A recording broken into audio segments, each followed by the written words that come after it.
आपका गिरना एक हादसा हो सकता है, लेकिन वहीं पड़े रहना आपकी मर्जी है। आपको मैथ्स समझ नहीं आता, कोई बात नहीं, लेकिन अगर आप मैथ्स समझना ही नहीं चाहते, ये और बात है। Welcome to subscribers of target 100 mathematics. हाँ जी, 10th क्लास। आप चाहे मैथ्स समझना चाहें या ना, सितंबर एग्जाम की डेटशीट बस आने ही वाली है और एग्जाम होगा तो आपको उसमें पास होने के लिए कोई ना कोई क्वेश्चन तो सोल्व करना ही पड़ेगा। इसलिए रेडी हो जाइए नोटबुक और पेन लेकर मेरे साथ सैंपल पेपर 1 करने के लिए। ओके, हाफ ईयरली एग्जाम में 9 चैप्टर्स आएंगे। जुलाई में जो आप पेपर दे चुके हैं, तब आपके पास ये चैप्टर्स आए थे, chapter 1 to 4 and chapter 13-14। Okay, अब सितंबर के लिए आपको ये 3 न्यू चैप्टर्स और तैयार करने हैं। इन 9 चैप्टर्स में से जो आपको सबसे आसान लगते हैं उनकी आप ज्यादा अच्छी तरह से तैयारी कीजिए, ताकि एग्जाम में एट लीस्ट आप अपनी मेहनत से पास हो जाएं। ओके, 90 मिनट्स का ये पेपर 40 मार्क्स का है। All questions are compulsory. Question number 1 to 15 1 mark के, 16 to 18 2 मार्क्स के, 19 to 21 3 मार्क्स के और लास्ट के 2 क्वेश्चंस 5 मार्क्स के हैं। ओके, पहले 10 क्वेश्चंस में आपको टिक करना है करेक्ट ऑप्शन को। पहला सवाल, निम्नलिखित में से कौन से 156 के अभाज्य गुणनखंड होंगे? हमें 156 156 के फैक्टर बनाने हैं। प्राइम फैक्टराइजेशन कैसे बनाते हैं? 156 आप ऐसे लिखेंगे, 2 से जब आप इसे डिवाइड करेंगे तो 78 आएगा, अगेन 39, नाउ 3 से डिवाइड करने पर 13 आएगा। ओके, बस यही होते हैं प्राइम फैक्टर्स और इन्हें कैसे लिखा जाएगा? ऐसे 2 into 2 into 3 into 13। So D option is correct answer. Understand? अपनी नोटबुक में साथ साथ लिखते जाइए ये सभी आंसर्स और with statement. Now second question, निम्नलिखित में कौन सी परिमेय संख्या नहीं है? परिमेय संख्या नहीं का मतलब होता है अपरिमेय संख्या। देखिए ध्यान से, इसे आप क्या लिख सकते हैं? 7/6, क्योंकि 49 का अंडर रूट 7 होता है और 36 का 6 होता है। अंडर रूट 25 को आप लिख सकते हैं 5। ये भी रैशनल नंबर है यानी परिमेय संख्या और ये भी परिमेय संख्या है। इसे आप क्या लिख सकते हैं? 47 47 47 ऐसे, क्योंकि बार का क्या मतलब होता है? जितने डिजिट के ऊपर बार लगा होता है हमें उतने डिजिट बार बार लिखने होते हैं और ये नंबर्स हमेशा परिमेय होते हैं यानी रैशनल नंबर्स। ओके, एक ये नंबर बचा ऑटोमेटिकली। इस बात का यही मतलब है कि ये नंबर परिमेय संख्या नहीं है यानी अपरिमेय है और हमें यहां से पता भी लग रहा है। अंडर रूट 23 एक इर्रेशनल नंबर होता है। ओके, क्वेश्चन नंबर 23, हमें एक पोलिनोमियल गिवन है और इसकी जीरोस फाइंड करनी है यानी शून्यक। x² - 4। जब भी किसी पोलिनोमियल की जीरोस फाइंड करनी हो, अपने पोलिनोमियल को 0 के इक्वल रख लीजिए। माइनस के नंबर राइट साइड आकर प्लस में चेंज हो जाएंगे। और एक बात, जब भी आप स्क्वायर को हटाएं यानी स्क्वायर रूट बनाएं, always use plus minus. Both science आपको यूज करने हैं, प्लस माइनस। और 4 का अंडर रूट क्या होता है? 2। तो आंसर विल बी +-2 यानी A option is correct answer. Okay, now question number 4, के की वैल्यू फाइंड करनी है। ये रैखिक समीकरण गिवन है और आंसर हमें चाहिए अद्वितीय हल यानी एक सॉल्यूशन, यूनिक सॉल्यूशन। दो इक्वेशंस का यूनिक सॉल्यूशन कब आता है? If a1/a2 not equal to b1/b2 और a1 a2 b1 b2 क्या होते हैं? इक्वेशंस में x और y के कोफिशिएंट। देखिए यहां पर x का कोफिशिएंट क्या है 1, y का 1, इट मींस a1 की वैल्यू 1 और b1 की वैल्यू भी 1। इस इक्वेशन को देखिए ध्यान से, यहां से a2 की वैल्यू 3 और b2 की वैल्यू k,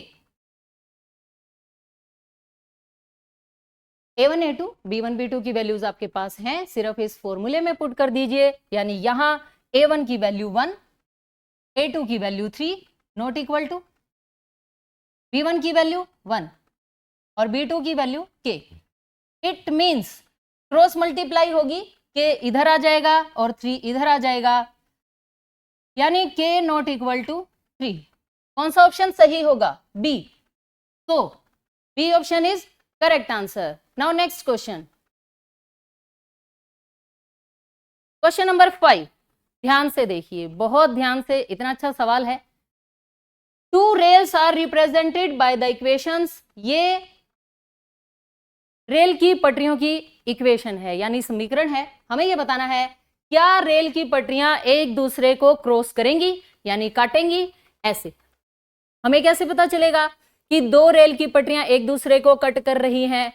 अगर दो लाइन का आंसर एक आ जाए यानी यूनिक सॉल्यूशन, ऐसे दो इक्वेशंस का अगर एक सिंगल आंसर आ जाए तभी वो इक्वेशन, तभी वो लाइंस, रेखाएं एक दूसरे को काटती हैं, अदरवाइज नहीं। अब देखिए, ये आपके पास एक इक्वेशन है, एक इक्वेशन ये है। अभी अभी जो आप क्वेश्चन करके आए हैं सेम वही कंडीशन लगा दीजिए। एक ही सवाल को दो तरीके से पूछा गया है, फॉर्मूला इसमें भी वही लगेगा जो पहले वाले क्वेश्चन में लगा है, यानी a1 by a2 not equal to b1 by b2। अगर ये कंडीशन पूरी हो गई तब ये दोनों रेल पटरियां एक दूसरे को क्रॉस करेंगी, और अगर नहीं हुई तो क्रॉस नहीं करेंगी। चलिए देखते हैं। a1 की वैल्यू बताइए यहां से 1, a2 की वैल्यू यहां से 2, नॉट इक्वल टू होना चाहिए, ये है b1 की वैल्यू और ये है b2 की वैल्यू। इन्हें कैंसिल कीजिए, ये क्या आ गया? ये ऐसे कहता है कि 1/2 इक्वल नहीं है 1/2 के। बताइए ये कोई बात हुई? ये तो गलत है, असत्य है यानी फॉल्स, क्योंकि 1/2 के इक्वल होता है। ओके, इट मींस ये दोनों रेल पटरियां एक दूसरे को क्रॉस नहीं करेंगी। So answer will be B यानी no. Okay, now sixth question, quadratic equation given है और हमें इसके रूट्स फाइंड करने हैं, जो हम बड़े ही आराम से बहुत अच्छे तरीके से फाइंड करते हैं। कैसे? सबसे पहले इक्वेशन लिखिए, फर्स्ट और लास्ट की मल्टीप्लाई कर दीजिए, 4 3 12। अब हम 12 के फैक्टर लेके आएंगे, 4 इंटू 3 12 होता है। ओके, और इन्हें ऐड या सब्ट्रैक्ट करने से हमें -1 भी चाहिए, यानी -1 कब आएगा? जब बड़े नंबर के आगे माइनस होगा, 4 माइनस का 3 प्लस का, तब आंसर क्या आएगा? -1। यहां भी x लगाना है, यहां भी x आपको लगाना है और यहां भी। ओके, फैक्टर्स आपको मिल गए हैं, वो फैक्टर्स आप यहां लिखेंगे। First number as it is, last number as it is, और ये फैक्टर्स -4x + 3x आपको यहां लिखने हैं। बस इतना सा काम है। इन दोनों नंबर्स में से क्या कॉमन लिख सकते हैं? x, क्या बचेगा? 3x - 4। यहां पर कुछ भी कॉमन नहीं आ रहा, जब कुछ भी कॉमन नहीं आता तब 1 लिखा जाता है, याद रखना। ओके, और 3x - 4 एज इट इज। अब यहां से 3x - 4 कॉमन आ जाएगा, और ये x और ये +1 ये आप यहां लिखेंगे। ओके, नाउ दो नंबर्स की प्रोडक्ट 0 है, either first number is equal to 0 और second number is equal to 0। अगर आप फर्स्ट नंबर को 0 के इक्वल लिखेंगे तब आंसर क्या आएगा?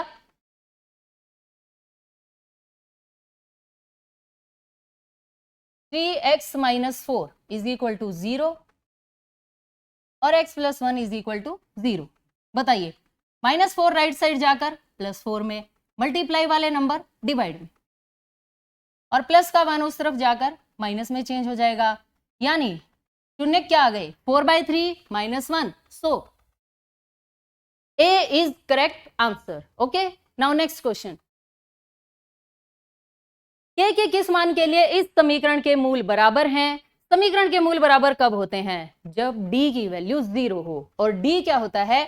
डिस्क्रिमिनेंट। डिस्क्रिमिनेंट का मतलब हिंदी में इसे कहा जाता है विविक्तर। अगर इसकी वैल्यू 0 हो जाएगी तब मूल बराबर होते हैं, यानी दोनों आंसर्स इक्वल आएंगे। और डी का फॉर्मूला बताइए, b² - 4ac = 0। एबीसी की वैल्यूज यहां से लिखिए, बताइए a कितना है 1, b की वैल्यू k और c की वैल्यू 4। ओके, ये वैल्यूज यहां रखिए। b का स्क्वायर मतलब k का स्क्वायर, a की वैल्यू 1 और c की 4 = 0।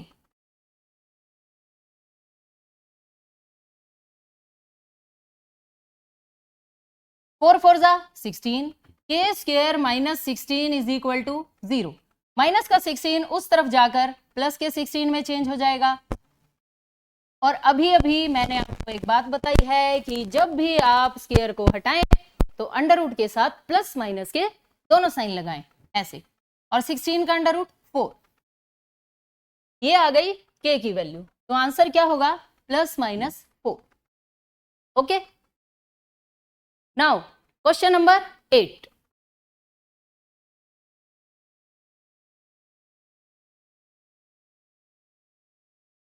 इनमें से कौन द्विघात समीकरण नहीं है?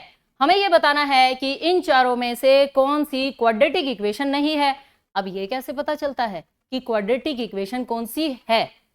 जिसमें x की हाईएस्ट पावर 2 आ जाए उसे क्वाड्रेटिक इक्वेशन कहते हैं। हमें ढूंढना है नहीं, तो आप क्या कीजिए, ये ढूंढ लाइए क्वाड्रेटिक इक्वेशन कौन कौन सी है। जो नहीं होगी वो अपने आप बच जाएगी। देखिए, क्या यहाँ पर x की सबसे बड़ी घात 2 है? हाँ जी बिल्कुल है, तो इट मीन्स ये क्वाड्रेटिक इक्वेशन है। इसमें चेक कीजिए, यहाँ x² है, यहाँ भी x² आएगा, तो ये फॉर्मूला ओपन करके हमें चेक करना पड़ेगा कि लास्ट में x की हाईएस्ट पावर कितनी बचेगी। तो चलिए चेक करते हैं, x² + 3x = a - b का होल स्क्वायर क्या होता है? a² + b² - 2ab, यानी x² + 4 - 4x। x² से x² कट गया, यानी x की हाईएस्ट पावर अब 2 नहीं बची, और अगर 2 नहीं बची तो इट मीन्स ये एक क्वाड्रेटिक इक्वेशन नहीं है। हमसे भी यही पूछा गया है, कौन नहीं है ये, मतलब B इज करेक्ट आंसर। आपको अगले दोनों ऑप्शन चेक करने की कोई जरूरत नहीं है। नाउ क्वेश्चन नंबर 9, हमें बताना है कि इन चारों में से कौन AP है। AP कैसे चेक करते हैं? सेकेंड नंबर में से फर्स्ट को माइनस कर दीजिए, थर्ड में से सेकेंड को। अगर दोनों आंसर इक्वल आते हैं इट मीन्स AP है। चलिए करते हैं सब्ट्रैक्ट। 4 - 2 2, 8 - 4 4, इक्वल नहीं आए, ये तो AP नहीं। इसे चेक करते हैं, सेकेंड माइनस फर्स्ट, -6 -10, पहले ही माइनस लगा हुआ है, तो डबल माइनस का क्या बन जाएगा प्लस, और 10 - 6 की वैल्यू 4, ये हो गया एक पार्ट। अब -2 में से -6 को माइनस करेंगे, ध्यान से देखिए, अगर पहले ही माइनस हो तो वो बन जाता है प्लस, और 6 - 2 4, दोनों वैल्यूज कैसी आ गई इक्वल। इट मीन्स ये क्या है AP, so B option is correct answer. Now question number 10, triangle ODC similar है ट्रायंगल OBA के, ये दोनों ट्रायंगल सिमिलर गिवन है। Angle BOC 125 degree, angle CDO 70 degree, then angle OAB। Angle OAB की value हमें फाइंड करनी है, बड़ा ही सिंपल सा क्वेश्चन है। देखिए,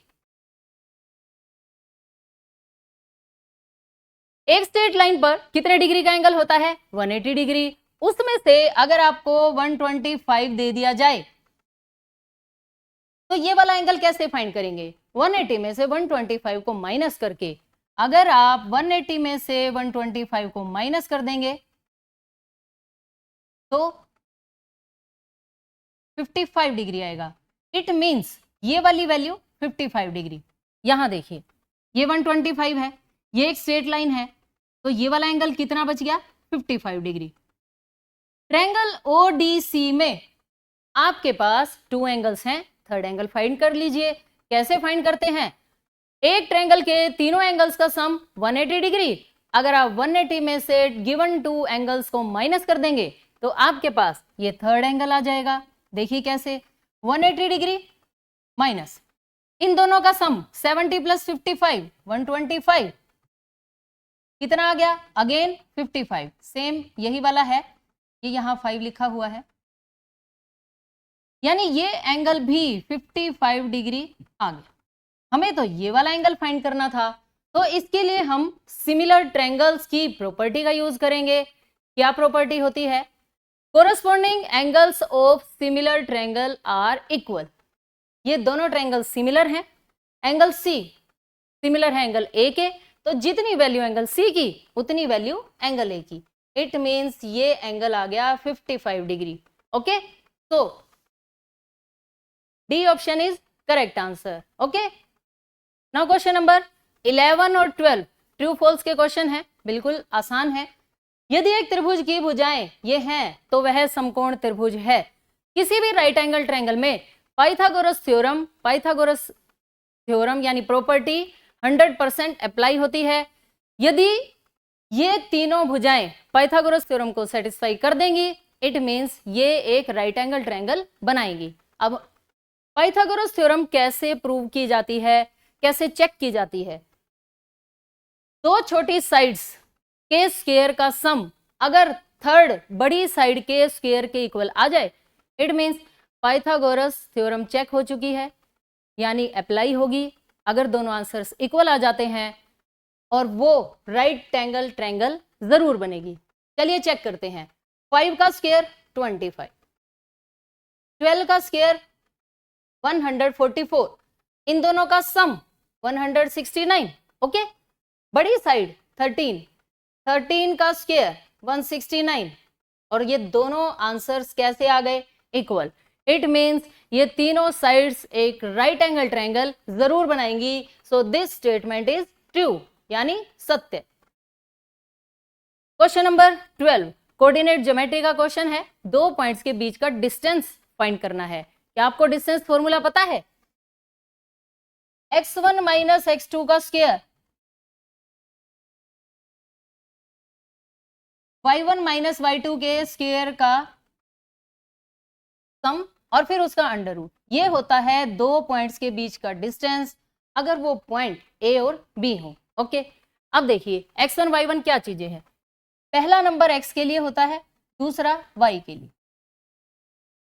ये x के लिए, ये y के लिए, लेकिन क्योंकि यहां पर कितने पॉइंट्स हैं? 2, इसलिए हम इसे 1 लिखेंगे और इसे लिखेंगे 2। ओके, अब यहां से ये वैल्यूज आप यहां पुट कर दीजिए। x1 में से x2 को माइनस करना है। देखिए ये x1 है, आप x2 को माइनस करेंगे, पहले ही माइनस लगा हुआ है तो वो क्या बन जाएगा? प्लस। ऐसे सिमिलरली -1 और यहां पर प्लस है तो ये अब माइनस रहेगा। अंडरस्टैंड? ये 4 प्लस का क्यों हो गया? क्योंकि यहां पहले ही माइनस है। ये 4 माइनस का क्यों है? क्योंकि यहां पर माइनस नहीं था, प्लस है और हमें सब्ट्रैक्ट करना होता है। 4 माइनस 1 की वैल्यू 3 का स्क्वायर 9, -1 -4 का आंसर -5 और माइनस का 5 स्क्वायर होता है 25। इन दोनों का सम 34। इसने क्या कहा कि डिस्टेंस, दूरी √34 है। ओके, ये बात बिल्कुल सही है। So this statement is true. Question number 13, 14 और 15 ये तीनों फिलअप्स हैं। यहां हमें फिल इन द ब्लैंक्स को फिल करना है। ये इस एपी का कॉमन डिफरेंस बताना है। कॉमन डिफरेंस का मतलब होता है सार्व अंतर, और वो कैसे फाइंड किया जाता है? A2 में से A1 को माइनस करके। ये है सेकेंड टर्म और ये है फर्स्ट टर्म। हमें फाइंड करना है डी,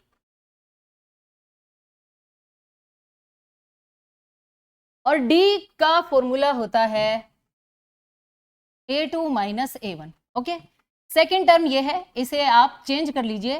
15 टू ज़ा 30 प्लस 1, 31/2 माइनस 13। एलसीएम आप यहां लिख लीजिए, एलसीएम 2, यहां 31, और इसकी डायरेक्ट मल्टीप्लाई 13 टू ज़ा 26, 31 minus 26 5/2 which is required answer. तो फिलअप यहां है 5/2, आप यहां लिखेंगे। ये फिलअप नहीं है, ये क्या है, एपी के बाद जो डैश डैश डैश लगाया जाता है, ये वो है। ओके, क्वेश्चन नंबर 14, ये डायग्राम गिवन है, डीई पैरेलल बीसी। हमें क्या फाइंड करना है, ईसी को। This is question mark. इस क्वेश्चन को करने के लिए एक थ्योरम यूज होती है, पहले आप वो थ्योरम समझ लीजिए। थेल्स प्रमेय, आधारभूत अनुपातिकता प्रमेय, यानी basic proportionality theorem, Thales theorem भी इसे कहा जाता है। इसमें क्या होता है, यदि किसी त्रिभुज की एक भुजा के समांतर अन्य दो भुजाओं को भिन्न भिन्न बिंदुओं पर प्रतिच्छेद करने वाली एक रेखा खींच दी जाए तो वो दोनों भुजाएं समान अनुपात में विभाजित हो जाती हैं। देखिए, इस बात का मतलब ये है, ये एक त्रिभुज, और मैंने इस भुजा के समांतर कहीं भी आप एक लाइन ड्रॉ कर सकते हैं, कहीं भी, चाहे यहां चाहे यहां, कहीं भी आप एक लाइन ड्रॉ कर दीजिए। इस लाइन की खास बात बस ये होनी चाहिए कि वो इस रेखा के समांतर हो। ओके, जब आप ऐसे एक लाइन ड्रॉ कर चुके होते हैं, तब थेल्स प्रमेय ये कहती है कि ये दोनों भुजाएं समान अनुपात में विभाजित होंगी। इट मीन्स ये portion divided by this is equal to this portion divided by this portion, ये इतना, बस इतना। ओके, ये टर्म डिवाइडेड बाय ये टर्म इज इक्वल टू ये टर्म डिवाइडेड बाय ये टर्म। अब इसे हम अप्लाई करते हैं। देखिए यहां पर A D divided by D B is equal to A E divided by E C. Understand? अब हमें ई सी फाइंड करनी है। इस टाइप के क्वेश्चंस में एक ट्रिक बता रही हूं मैं, हमेशा ध्यान रखना कि जो भी वैल्यू आपको फाइंड करनी है, आप उस साइड को हमेशा न्यूमरेटर में लिखिए, ऊपर लिखिए, ताकि आपकी कैलकुलेशन सेकंड्स में हो जाए। ईसी आपको फाइंड करना है, तो ईसी ये EC divided by AE. Okay, अब अगर आपने इधर ईसी पहले लिया है तो इधर से बी डी को आप पहले लिखेंगे divided by D, B D divided by D. ऐसा करने से आपकी कैलकुलेशन बिल्कुल सिंपल हो जाएगी। देखिए, जैसे ही आप ये वैल्यूज पुट करेंगे, इसी तो हमें फाइंड करनी है। ओके, ए की क्या वैल्यू है 1.5, बीडी की वैल्यू 5 और डीए की वैल्यू 2.5। जैसे ही आप ये डेसिमल हटा के कैंसिल करेंगे, हमारे पास ईसी की वैल्यू आ जाएगी। Okay,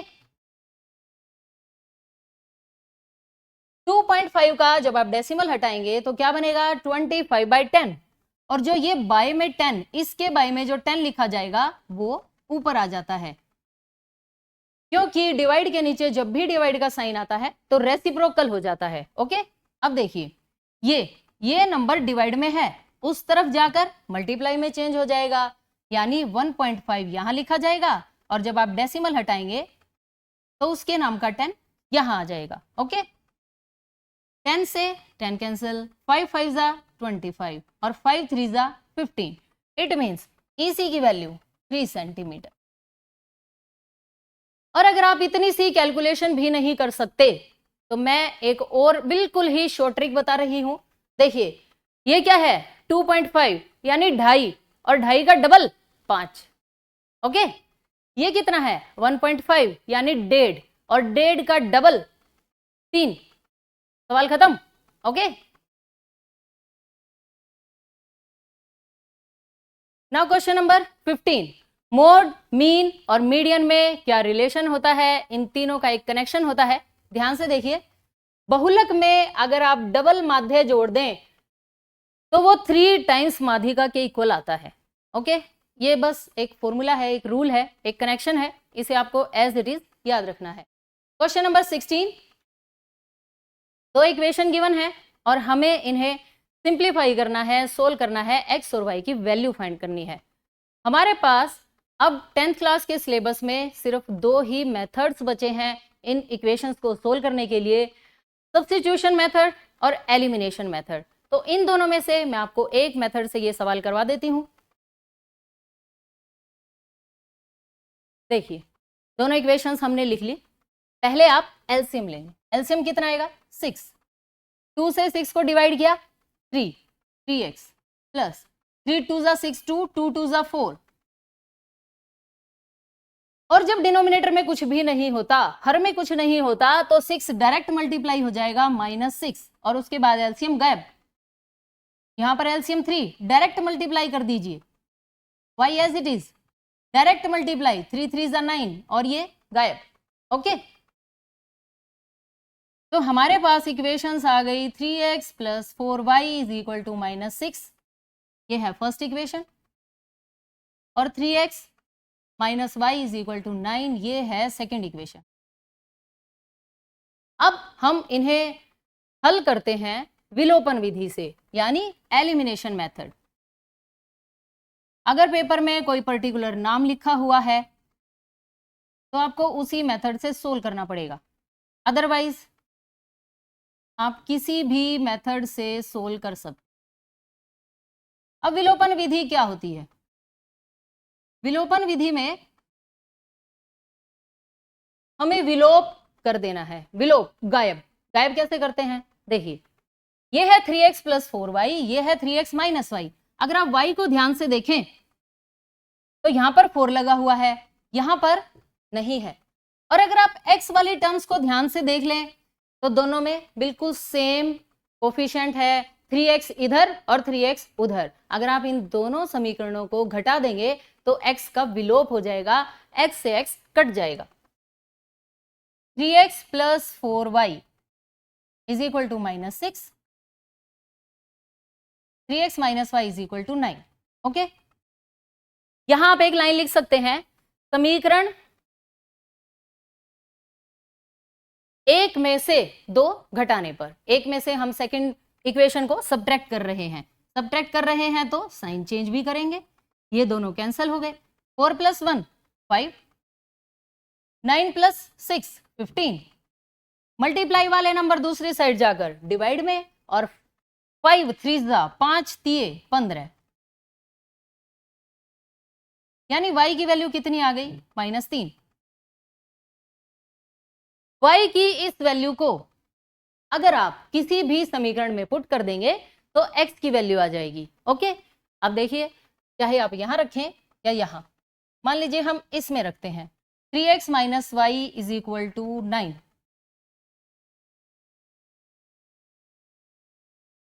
three X minus Y is equal to 9।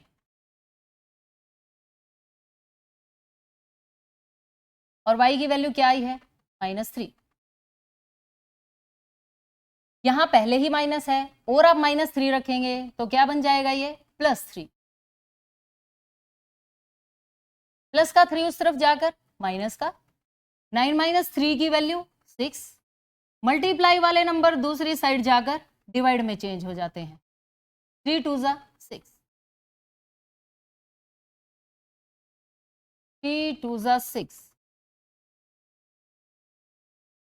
It means x की वैल्यू 2 आ चुकी है और y की वैल्यू -3। हमने ये इक्वेशंस सोल्व कर दी। Okay, now question number 17, AP given है और ये बताना है कि इस एपी में कौन से नंबर पर 78 आएगा। अब हमें तो पता नहीं कि कौन से नंबर पर आएगा, तो जो चीज आपको पता नहीं होती उसे अपनी तरफ से n मान लेते हैं एपी में। हमने मान लिया कि 78 an टर्म है, nth टर्म है। ओके, अब बताइए an का क्या फॉर्मूला होता है?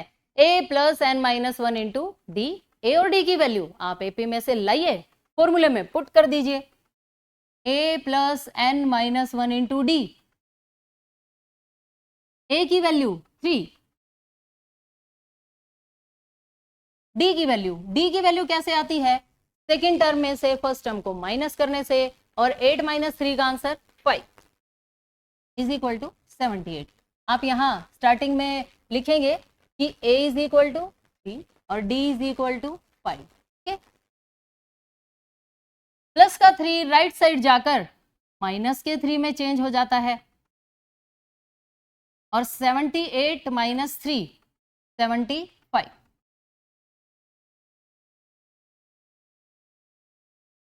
अब बताइए, मल्टीप्लाई वाले नंबर दूसरी साइड जाकर डिवाइड में चेंज हो जाएंगे, यानी n माइनस 1 की वैल्यू 75/5।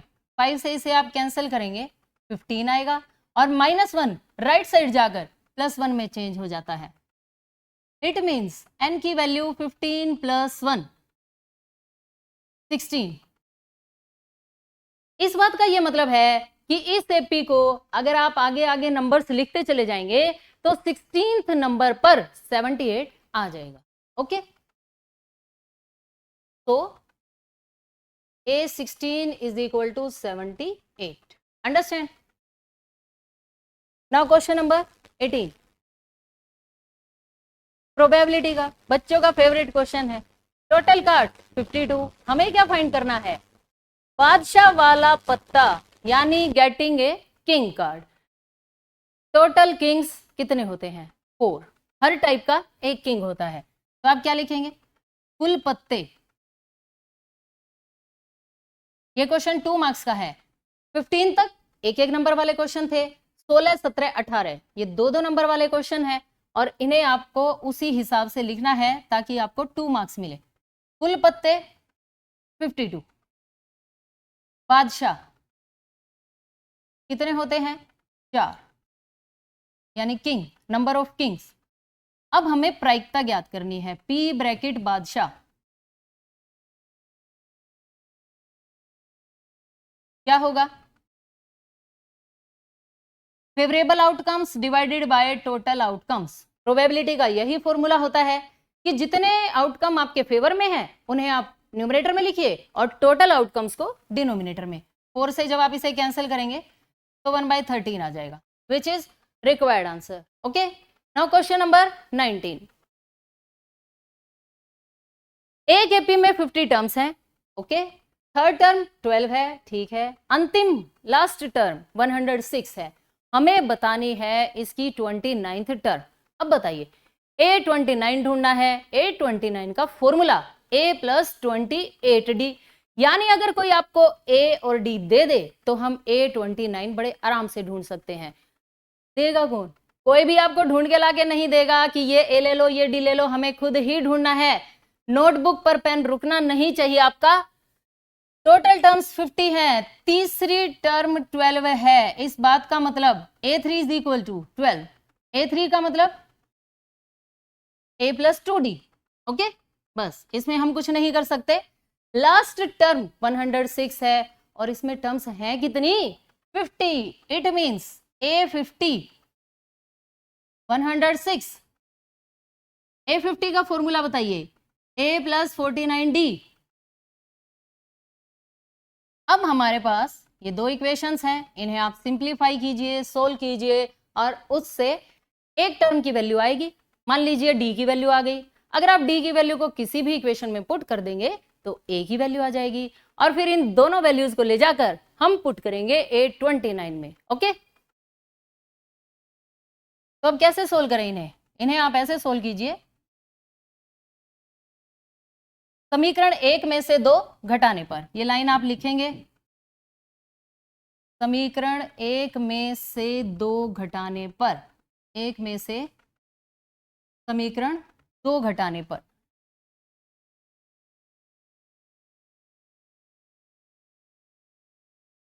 समीकरण 2 घटाने पर, और घटाते वक्त क्या होता है? साइन चेंज हो जाते हैं। साइन चेंज होंगे। A + 2D is equal to 12। A + 2D is equal to 12, और सेकेंड इक्वेशन है A + 49D is equal to 106। Okay, sign change, दोनों टर्म्स कैंसिल। ओके, 2 माइनस 49 की वैल्यू माइनस 47,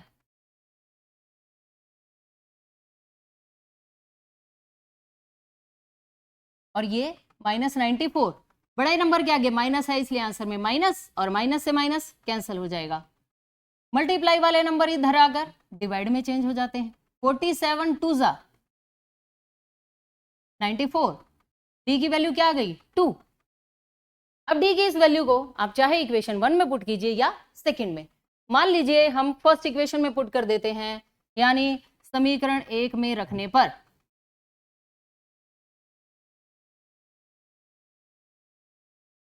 डी के place पर आपको 2 लिखना है यहां, यानी a plus 2 into 2 is equal to 12। बताइए 2 2 जा 4, प्लस का 4 उधर जाकर माइनस का, और 12 में से 4 जाएंगे तो 8।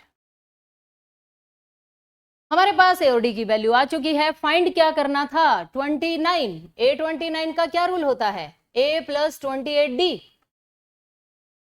ए की वैल्यू 8 और डी की वैल्यू 2। 8 प्लस 56 यानी 64।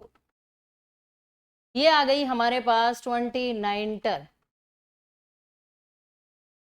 Okay, which is required answer. Now question number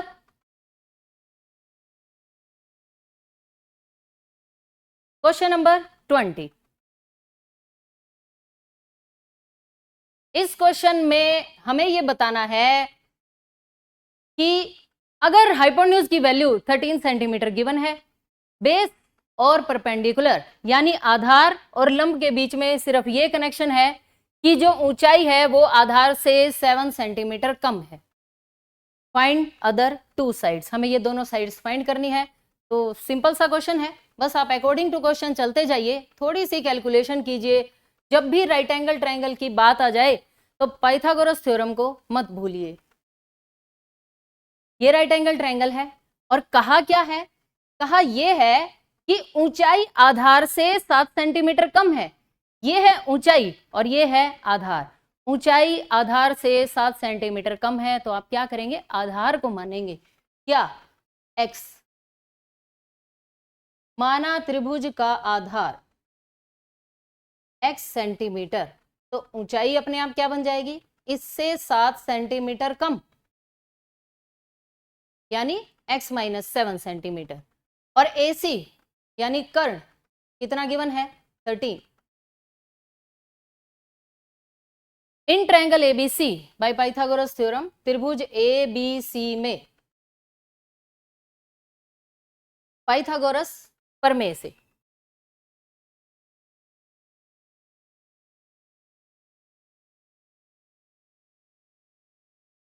Pythagoras प्रमेय से पाइथागोरस प्रमेय के अकॉर्डिंग ये कर्ण होता है AC का square is equal to AB का स्क्वायर प्लस BC का स्क्वायर। AC कितना है 13,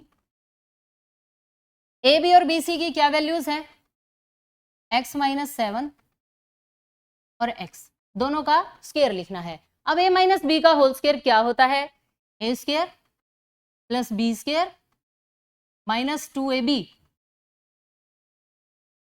okay, X square as it is, और 13 का स्क्वायर 169। अंडरस्टैंड।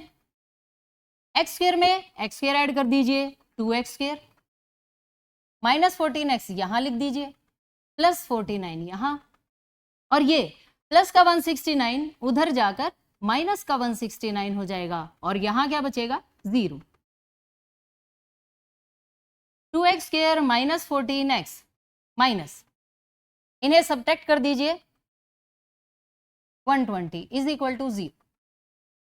ओके, 0 आप इधर भी लिख सकते हैं, कोई दिक्कत नहीं। ये सारी टर्म्स मतलब आपने इसे बिल्कुल टोटल चेंज कर दिया। 2, 14 और 120 सभी संख्याएं 2 से डिवाइड होती हैं, तो हम 2 को कॉमन लिखेंगे और फिर इस 0 से कैंसिल कर देंगे। ओके, कॉमन लेने का मतलब होता है डिवाइड करना, 2 7 जा 14, 2 6 जा 12, ऐसे।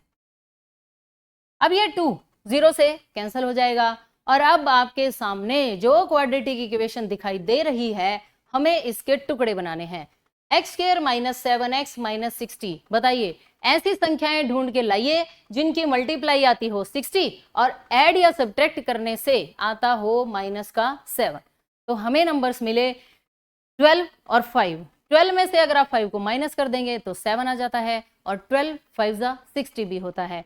अगर आपको 7 माइनस का चाहिए तो आपको 12 माइनस का लेना पड़ेगा। क्यों? क्योंकि बड़े नंबर के आगे जो साइन होता है वही साइन आंसर में आता है। यानी इसके फैक्टर्स बनेंगे माइनस 12x प्लस 5x और माइनस 60 इज इक्वल टू 0। इन दोनों में से क्या कॉमन लिखें? x। क्या बचा? x minus 12। यहां से 5 कॉमन आएगा। 5 से जब आप 60 को डिवाइड करेंगे तो ये भी 12 आएगा। ओके, x माइनस 12 पहले लिख दें और x प्लस 5 को यहां। अब बताइए दो नंबर्स की प्रोडक्ट 0 है, either first number is equal to 0 और second number is equal to 0। अगर आप x माइनस 12 को 0 के इक्वल लिखेंगे, x minus 12 x plus 5 is equal to 0। या तो x माइनस 12 0 है या फिर x plus 5। Minus 12 right side जाकर प्लस 12, प्लस का 5 राइट साइड जाकर माइनस का 5। ओके, लेकिन x की माइनस वाली वैल्यू रिजेक्ट हो गई क्योंकि हमने x को क्या माना था? आधार। और आधार यानी एक भुजा, और भुजा कभी भी माइनस की नहीं होती। ओके, दिस वैल्यू रिजेक्टेड और दिस वैल्यू सिलेक्टेड। तो लास्ट में आप लिखना अतः आधार इज इक्वल टू 12 सेंटीमीटर और ऊंचाई 12 घटा 7 बराबर 5 सेंटीमीटर। लिख लेंगे आप ये लास्ट की 2 लाइंस। अतः आधार 12 सेंटीमीटर और ऊंचाई के लिए 12 में से आप 7 घटा दीजिए 5 cent. Okay,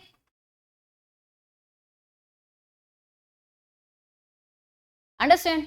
now next question, question number 21। इस अक्ष पर हमें वो पॉइंट ढूंढना है जो इन दोनों गिवन पॉइंट से समदूरस्थ है, यानी इक्वी डिस्टेंट। और इस बात का क्या मतलब होता है? एक ऐसा पॉइंट जो दो पॉइंट से बराबर दूरी पर हो। तो देखिए मान लेते हैं हम, माना ए, एक्स एक्सिस पर जो भी पॉइंट होते हैं उनमें y 0 होता है, यानी सिर्फ x की वैल्यू रहेगी और y नहीं होता। माना a x कोमा 0, ये वैल्यू आपने 0 लिख ली। माना a, बिंदु a लिखिए, माना बिंदु a b और c से समदूरस्थ है,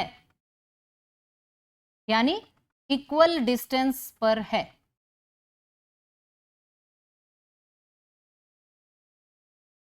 अब अगर ये दूरी बराबर है तो दूरी कैसे लिखी जाएगी? देखिए ये है पॉइंट A जो आपने माना है और ये है B और C जो गिवन है। अगर ये A इन दोनों से बराबर दूरी पर है तो AB किसके इक्वल होना चाहिए? AC के। अतः AB is equal to AC। Squaring both sides, दोनों साइड आप स्क्वेयर कर दीजिए। इससे क्या होगा? AB का स्क्वेयर और इधर AC का स्क्वायर हो जाएगा। हमने दूरी में स्क्वायर क्यों किया? क्योंकि दूरी का जो फॉर्मूला होता है उसमें अंडर रूट आता है और स्क्वायर करने से अंडर रूट गायब हो जाता है। ओके, तो अब हम AB और AC को विदाउट अंडर रूट लिखेंगे क्योंकि हम पहले ही स्क्वायर कर चुके हैं। अब देखिए ये है A और ये है B। x में से आप 2 को माइनस कर दीजिए, 0 में से इसे माइनस करेंगे, पहले ही माइनस है तो क्या हो जाएगा? प्लस।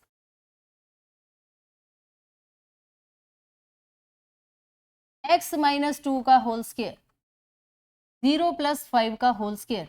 अंडर रूट नहीं लगेगा क्योंकि हम होल स्क्वायर लिख चुके हैं ये वाला। ओके, अब AC का क्या मतलब है? x प्लस 2 का होल स्क्वायर और 0 माइनस 9 का।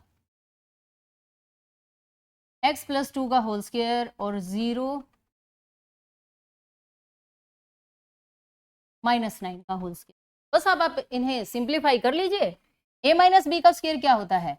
a square plus B square minus 2ab और 5 का square 25। a square plus B square plus 2ab plus 9 9 जा 81। एक्स स्क्वायर से एक्स स्क्वायर कट गया, 4 से 4 कट गया, माइनस 4x प्लस के नंबर इधर आकर माइनस के 81 प्लस का 25 इधर जाकर माइनस का। Okay, minus 4 minus 8, 81 minus 25 56। Multiply वाले नंबर दूसरी साइड जाकर डिवाइड में चेंज हो जाते हैं और जैसे ही आप 56 के डिवाइड में माइनस 8 लिखेंगे, 8 7 जा 56, यानी x की वैल्यू आ गई -7। अतः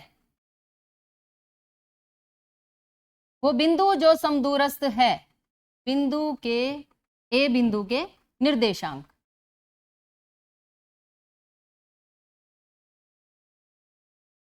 ए बिंदु के निर्देशांक is equal to -7, 0। Okay, which is required answer. Now next question, question number 22, यानी अब ये 5 मार्क्स वाला क्वेश्चन आ गया है। हमें बहुलक फाइंड करना है और बहुलक फाइंड करने के लिए ये टेबल हमने वही स्टेटमेंट वाली यहां दोबारा से बना दी। बहुलक यानी मोड, और उसका फॉर्मूला क्या होता है? मोड का फॉर्मूला बताइए। आता है तो कॉपी में लिखिए, L plus F1 minus F0 2F1 minus F0 minus F2 into H। Okay, और ये सारी वैल्यूज आपको इस टेबल में मिलेंगी। चलिए ढूंढते हैं। सबसे पहले सबसे बड़ी फ्रीक्वेंसी देखिए, सबसे बड़ा नंबर यहाँ सबसे बड़ा नंबर कौन है? ये। तो इससे ऊपर वाले नंबर को F0, इसको F1 और इसे F2 कहा जाता है। अंडरस्टैंड? और फिर ये वाला नंबर काम का है, ये इंटरवल, इसमें इस छोटी वैल्यू को L यानी लोअर लिमिट कहा जाता है। तो चलिए वैल्यू पुट करते हैं। L की वैल्यू ये 1500 प्लस F1 में से 0 घटाना है, F1 minus F0 it means 40 minus 24। F1 का डबल 42 जा 80। F0 और F2 को घटाइए, यानी -24 माइनस 23। अब बच गया H। H क्या होता है? इनका डिफरेंस 2000 में से 1500 को माइनस कर दीजिए, यानी 500। ओके, बस अब इसे सिंप्लीफाई कर लेते हैं। 16 डिवाइडेड बाय, इन दोनों का सम कर लीजिए, 7 और 57। 80 में से आप माइनस करेंगे 23 into 500। Okay, 1500 as it is, और इन दोनों की मल्टीप्लाई 16 5 जा 80 और 00 एज इट इज लिखेंगे तो ये बन जाएगा 8000 बाय 23, ऐसे आएगा। अब हमें 23 से 8000 को डिवाइड करना है। ये डिवाइड आप रफ साइड में कर लें, 347.826 समथिंग इस तरह से डिवीजन आएगी, तो आप उसे यहां लिख देंगे। अब 1500 में आप इसे ऐड कर दीजिए। 1500 में जब आप इस नंबर को ऐड करेंगे तो कितना आएगा?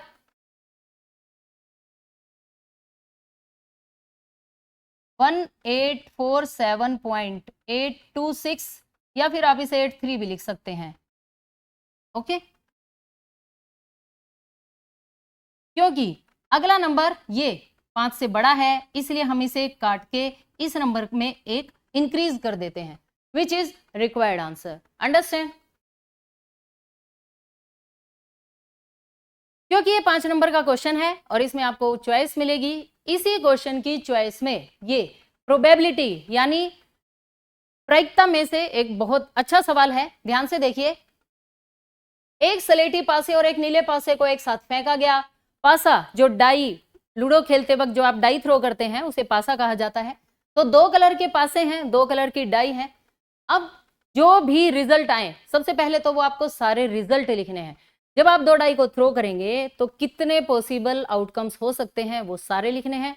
नेक्स्ट, इस बात की क्या प्रायिकता है कि दोनों पासों की संख्याओं का योग 8 है। जैसे ही आपने वो दोनों पासे थ्रो किए, उन दोनों के ऊपर जो संख्या आई, उन दोनों का जोड़, उनका योग 8 आएगा, इस बात की प्रायिकता बतानी है। 13 आएगा, 13, इसकी भी प्रोबेबिलिटी बतानी है, और 12 से छोटा या उसके बराबर आए। यानी 3 सवाल तो ये हैं, और हमें वो सभी संभावित परिणाम भी लिखने हैं। अंडरस्टैंड? तो क्वेश्चन बहुत आसान है, आपको इसके लिए सिर्फ एक टेबल बनाने की जरूरत है। ऐसे 7 बाय 7 यानी 7 रो 7 कॉलम की ये टेबल बनेगी। इस तरफ आप ऐसे 1 to 6 लिखेंगे, इस तरफ भी 1 to 6 लिखेंगे। और अब आप इस बीच की टेबल को कैसे फिल करेंगे मैं आपको सिखा देती हूँ। टेबल आपको खुद फिल करनी है। ओके, देखिए ये 1 और ये 1, तो पहले नंबर पर आएगा 1 1। अंडरस्टैंड? ये 1 वाली लाइन चल रही है तो यहां से 1 लिखिए, यहां से 2, अगेन 1, यहां से क्या लिखेंगे 3, 1 4, 1 5 और 1 6। इस बात का क्या मतलब है? इस बात का यह मतलब है कि जैसे ही आपने 2 डाई थ्रो की, उसमें से एक डाई पे आपने 1 को फिक्स कर लिया। हमने मान लिया कि मान लो पहली डाई पर 1 ही आता जा रहा है और दूसरी डाई के जो नंबर्स हैं वो चेंज होते जा रहे हैं। कहां से कहां तक? 1 to 6 तक। ओके, फिर 2 को फिक्स कर लीजिए, 2 1, यहां से 1, यहां से 2, 2 2, 2 3, 2 4, 2 5, 2 6। अंडरस्टैंड? तो इसी तरह से आप ये टेबल कंप्लीट कर लेंगे। यहां लास्ट में क्या बनेगा? यहां से 6 और यहां से 1, 6 1, 6 2, 6 3, 6 4,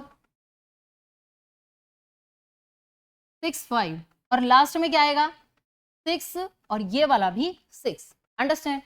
अगर आपसे बीच में कोई भी पूछ लिया जाए कि कोई भी फिलअप आप कैसे फिल करेंगे, तो जरूरी नहीं है कि आप शुरू से शुरू करें। कोई भी देखिए, जैसे मान लीजिए अगर मैं यहां पूछती हूँ यहां क्या आएगा, तो इधर से आप क्या देखेंगे? 5 और इधर से क्या देखेंगे? 3। इस लाइन में अगर लिखना हो तो पहला नंबर क्या होगा? 4 और यहां से क्या आएगा? 4। इस लाइन में ये देखिए, ये क्या है? 3, यहां से चले और यहां से 5। कोई भी नंबर आप रैंडमली लिख सकते हैं। अंडरस्टैंड? अब आइए अपने क्वेश्चन पर। ये टेबल पहले हिस्से का जवाब है, जहां लिखा हुआ था सभी संभावित परिणामों को लिखिए, यानी write down all the possible outcomes. हमने उस टेबल में सारे पॉसिबल आउटकम्स लिख दिए। अब पहला सवाल है, पहला भाग है 8 का आना, तो आप क्या लिखेंगे? इन 36 में से आपको ढूंढना है कितनों का सम 8 है। देखिए ये 36 बन गए क्योंकि ये 6 कॉलम ऐसे हैं और 6 रो ऐसे, तो ये इसमें जो एलिमेंट्स आए वो यहां तक 36 एलिमेंट्स हो गए। अब इन 36 एलिमेंट्स में से वो ढूंढ लाइए जिस जिस ब्रैकेट का सम 8 है। देखिए अब 8 कहां होगा? 6 + 2 8, 5 + 3 8, 4 + 4 8, 3 + 5 2 + 6। इट मीन्स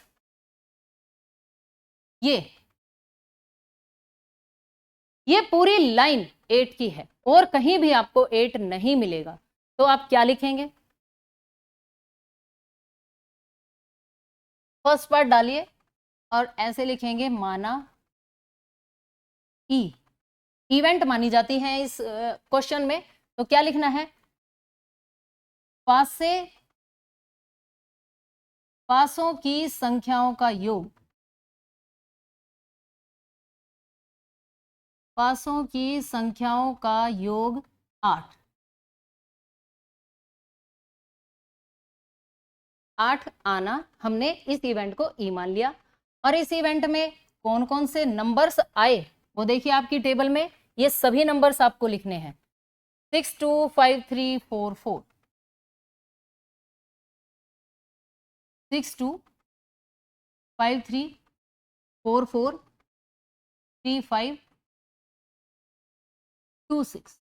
अब आप इन्हें काउंट कीजिए, कितने आ गए? ये 5 आ गए, यानी number of elements in the set E is equal to 5। NE का मतलब ये होता है नंबर ऑफ एलिमेंट्स, E में कितनी संख्याएं हैं, यानी आपके पास अनुकूल परिणाम कितने हैं? 5। और टोटल पॉसिबल आउटकम्स यानी number of elements in sample space, जो हमने ये टेबल बनाई है, इस टेबल में जो ये 36 एलिमेंट्स आए, यानी NS की वैल्यू 36 कही जाती है। Total possible outcomes, okay. 36 हमें E की प्रायिकता बतानी है, तो PE का फॉर्मूला क्या होगा? NE/NS, यानी 5/36। क्वेश्चन खत्म, बस इसमें इतना ही है, क्योंकि ये आगे कैंसिल नहीं हो रहे, तो फर्स्ट पार्ट में आप ऐसे ही लिखेंगे। सेकंड पार्ट के लिए किसका आंसर बताना है? 13 का। जब जब भी सम 13 आए तो चलिए चेक करते हैं इस टेबल में क्या कहीं किसी ब्रैकेट का सम 13 है, बनेगा? चलिए 6 + 6, 6 में 6 जोड़ेंगे तो 12 आएगा। 12 से बड़ा हमें इस टेबल में कहीं भी नंबर नहीं मिलेगा। तो 13 के लिए फिर आप कैसे लिखेंगे इस सवाल को?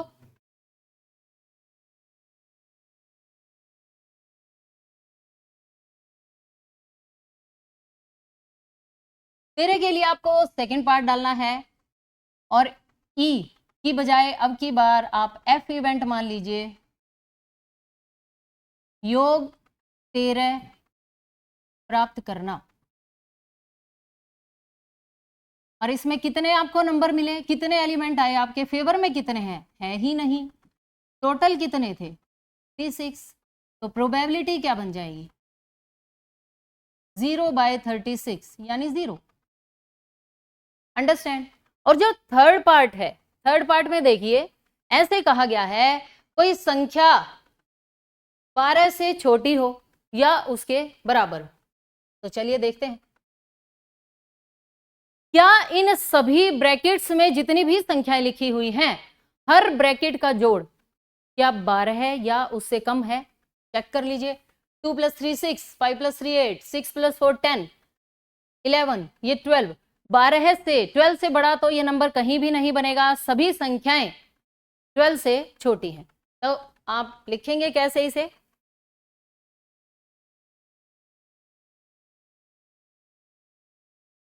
थर्ड पार्ट,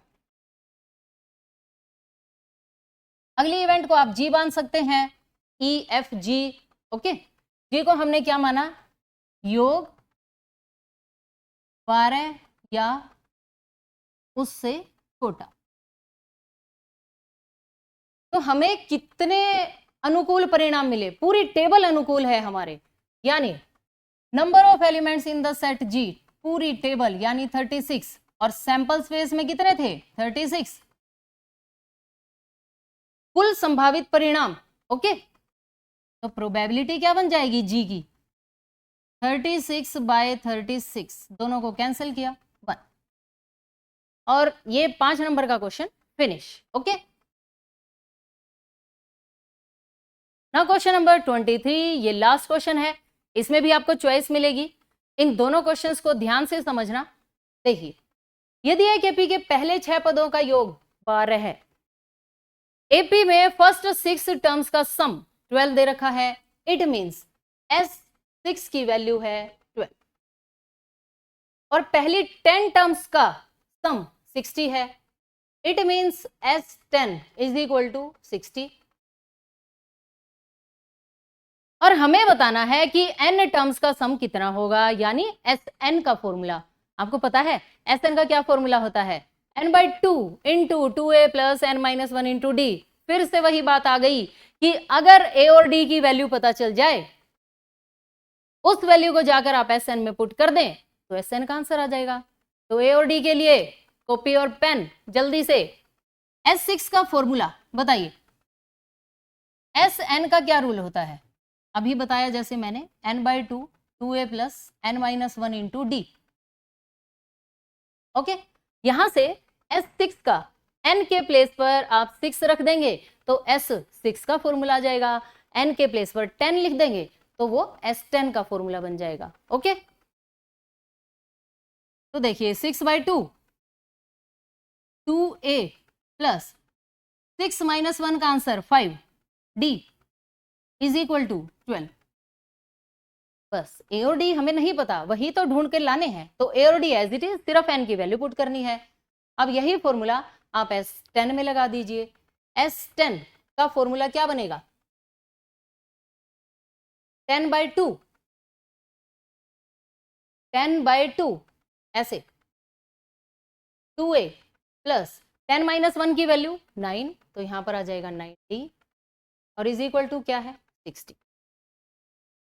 ए और डी के इन इक्वेशंस को जैसे ही आप सिंप्लीफाई करेंगे ए और डी का आंसर आ जाएगा, और इन ए और डी की वैल्यूज को जाकर पुट कहां करना है? Sn में, यानी इसी फॉर्मूले में वापस आके आप ए और डी की वैल्यू पुट करेंगे और n एज इट इज रहेगा। तो चलिए करते हैं, बताइए 2 3 जा 6, मल्टीप्लाई वाले नंबर दूसरी साइड जाकर डिवाइड में, और 3 से जब आप 12 को भाग करेंगे तो कितना आएगा? 4, 3 चौके 12 है। ये आपकी फर्स्ट इक्वेशन तैयार हो गई। सेकेंड इक्वेशन के लिए बताइए 2 5 जा 10, मल्टीप्लाई वाले नंबर दूसरी साइड जाकर डिवाइड में, 60 को जब आप 5 से डिवाइड करेंगे तो क्या आएगा?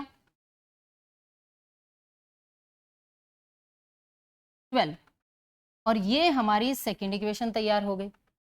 2a + 5d 4, 2a + 9d 12, इन दोनों इक्वेशंस को हम सिंप्लीफाई करते हैं। 2a + 5d is equal to 4,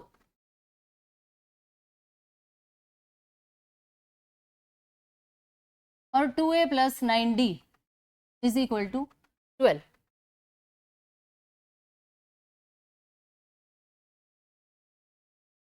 दोनों को सब्ट्रैक्ट कर दीजिए, ये टर्म्स कैंसिल।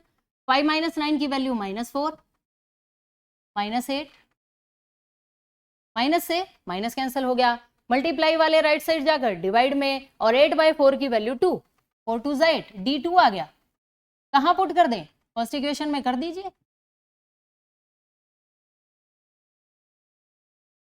समीकरण 1 में रखने पर, समीकरण 1 में रख दिया, 2a एज इट इज, ये as it is, plus 5 as it is, लेकिन d आ गया, d के प्लेस पर क्या रख दें? 2, और इज इक्वल टू 4। बताइए 5 2 जा 10, प्लस का 10 उस तरफ जाकर माइनस का, और 4 - 10 की वैल्यू -6। ओके, मल्टीप्लाई वाले नंबर दूसरी साइड जाकर डिवाइड में चेंज हो जाते हैं, तो a की वैल्यू आएगी -6/2, 2 3 जा 6, यानी a की वैल्यू आ गई -3, d की वैल्यू आ गई 2। लेकिन क्या हमें a और d पर रुक जाना चाहिए? नहीं, क्योंकि हमसे कहा गया है Sn ढूंढ के लाइए। a - 3 d2, a - 3 d2, find कीजिए Sn। अगेन Sn का formula n/2, 2a + n - 1 into d। बस a और d की वैल्यू पुट करते ही Sn आ जाएगा। n/2 as it is, a का डबल, इसका डबल -6, d की वैल्यू 2 लिखिए ऐसे। ओके, ये टर्म एज इट इज, कुछ नहीं कहा, यूं की यूं, लेकिन 2 की मल्टीप्लाई अब हमें ब्रैकेट के अंदर करनी पड़ेगी, 2n - 2 ऐसे। बताइए -6 - 2 -8 होता है, 2n एज इट इज -8। इन दोनों में से हम क्या कॉमन लिख सकते हैं? 2। 2 को जैसे ही आप कॉमन लिखेंगे, ये डिवाइड वाला 2 कैंसिल हो जाएगा, और क्या बचेगा? 2 बाहर है, n - 2 से 8 को डिवाइड कीजिए, 2 4 जा 8 ऐसे, 2 से 2 कट गया और सवाल खत्म। यानी Sn का आंसर आया है nn - 4। Okay, which is required answer. Understand? अब इसी क्वेश्चन की चॉइस में, ये क्वेश्चन है, बहुत अच्छा क्वेश्चन है, ध्यान से समझिए, और इसलिए भी कि ये इस पेपर का लास्ट क्वेश्चन है। 90 सेंटीमीटर की लंबाई वाला एक लड़का बल्ब लगे एक खंबे के आधार से परे 1.2 मीटर पर सेकंड की चाल से चल रहा है। यदि बल्ब भूमि से 3.6 मीटर की ऊंचाई पर है तो 4 सेकंड बाद उस लड़के की छाया की लंबाई बतानी है। कुछ स्टेटमेंट समझ में आई? नहीं आई? कोई बात नहीं। ये देखिए, ये बल्ब लगा खंबा है और ये एक बच्चा यहां से चल रहा है। 4 सेकंड बाद हमें बताना है कि इस बच्चे की छाया की लंबाई, शैडो ऑफ बॉय बतानी है। अगर बल्ब पीछे है और बच्चा यहां है तो शैडो कहां होगी? यहां, यानी DE। इसे हम क्या मान लेते हैं? x। जो वैल्यू आपको फाइंड करनी है उसे आप x मान लीजिए। AB क्या है? लेंथ ऑफ लैंप पोस्ट, यानी 3.6 मीटर। CD, ये CD, इस बच्चे की जो हाइट है कितनी है? 90 सेंटीमीटर। लेकिन क्योंकि ये वैल्यू मीटर में गिवन है तो इस सेंटीमीटर को भी हमें मीटर में चेंज करना पड़ेगा, और सेंटीमीटर से मीटर बनाने के लिए 100 से डिवाइड करते हैं। एक जीरो कट जाएगी, एक के बाद डेसिमल, यानी 0.9 मीटर। इस बच्चे की हाइट है 0.9 मीटर। ओके। DE बच्चे की छाया है x मीटर। BD ये बच्चे ने 4 सेकंड में जितना डिस्टेंस कवर किया, भाग रहा है ये 4 सेकंड में ज्यादा से ज्यादा डिस्टेंस कवर करने के लिए, तो वो है BD। ओके, ये हमने BD लिख दिया। और दूरी आप कैसे फाइंड करेंगे? 1.2 मीटर पर सेकेंड ये चाल दे रखी है हमें, और ये टाइम यानी समय है। अगर आप स्पीड और टाइम की मल्टीप्लाई कर देंगे तो डिस्टेंस यानी दूरी आ जाती है। इस बच्चे ने जो डिस्टेंस कवर किया वो आ गया 4.8 मीटर। ओके, यहां तक का डिस्टेंस है। हमें फाइंड करनी है बच्चे की छाया, शेडो ऑफ बॉय, यानी DE। बड़ी ही सिंपल सी बात है, ध्यान से देखिए। जब भी दो ट्रायंगल्स सिमिलर होती हैं, दो त्रिभुजें समरूप होती हैं, तो उनकी कोरस्पॉन्डिंग साइड्स का रेशो इक्वल होता है। ओके, ये त्रिभुज है CDE और एक बड़ी त्रिभुज ABE। ओके, ये वाला एंगल दोनों में कॉमन है, ये 90 डिग्री, ये भी 90 डिग्री। और दो त्रिभुजों में आपने सिर्फ दो कोण बराबर दिखा दिए। एंगल सिमिलरिटी क्राइटेरिया, कोण कोण समरूपता नियम से ये छोटी सी त्रिभुज इस बड़ी त्रिभुज के सिमिलर हो जाएगी। ओके, और अब कोरस्पॉन्डिंग साइड्स का रेशो सेम करने के लिए एक बात हमेशा याद रखना, जो वैल्यू आपको फाइंड करनी है उसे आप ऊपर लिखेंगे। ये वैल्यू ऊपर DE डिवाइडेड बाय दिस, और क्योंकि आपने छोटी त्रिभुज की भुजा पहले लिखी है ये, तो जब रेशो में आप दूसरी साइड लिखेंगे तब आप इसी छोटी त्रिभुज की ये वाली भुजा डिवाइडेड बाय बड़ी त्रिभुज की भुजा, वैल्यूज पुट कर दीजिए, शेडो की लेंथ आ जाएगी। देखिए कैसे, इन दोनों त्रिभुजों में angle E is equal to angle E common, उभयनिष्ठ दोनों में है। और आप क्या कीजिए, इसे एंगल 1 लिख दीजिए, इसे एंगल 2, और each is equal to 90 degree. प्रत्येक 90 डिग्री। तो ये जो त्रिभुज है ABE ये सिमिलर हो गई त्रिभुज CDE की। कौन से रूल से? AA similarity criteria.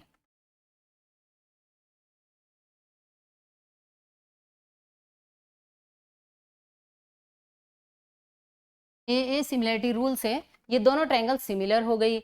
It means sides का रेशो देखिए कैसे लिखना है,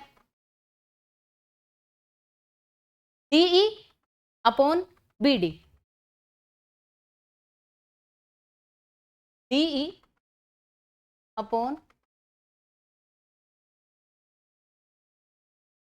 DE अपॉन हमें पूरी त्रिभुज लिखनी है। ओके, क्योंकि ये छोटी त्रिभुज बड़ी त्रिभुज के सिमिलर है, यानी ABE और CDE, E तक पहुंचेंगे तभी तो E कॉमन आएगा। अब बताइए DE के डिवाइड में बड़ी त्रिभुज की भुजा लिखनी है। क्या आप बता सकते हैं ये टोटल साइड कितनी होगी? ये 4.8 और ये वाली x, तो यहाँ आप ऐसे लिखेंगे BE is equal to BD plus DE, यानी 4.8 प्लस x मीटर।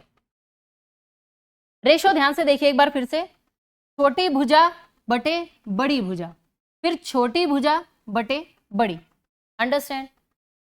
तो लिखते हैं हम DE अपॉन BE, यहां पर ABE है, ओके। ये वाली साइड CD और वो वाली AB, CD upon AB, CD upon AB। सबकी वैल्यूज आपके पास हैं, फटाफट से वैल्यू पुट कर दीजिए। D की क्या वैल्यू है? x, और BE की वैल्यू देखिए अभी आप कैलकुलेट करके आए हैं, BE की वैल्यू 4.8 प्लस x, यहां आपने लिख दिया 4.8 प्लस, बच्चे की हाइट 0.9 और पोल की हाइट 3.6 है, ये देखिए 3.6 और 0.9,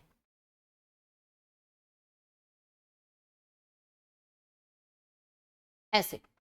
अब जैसे ही आप इसे सिंप्लीफाई करेंगे बड़े आराम से आपके पास x की वैल्यू आ जाएगी।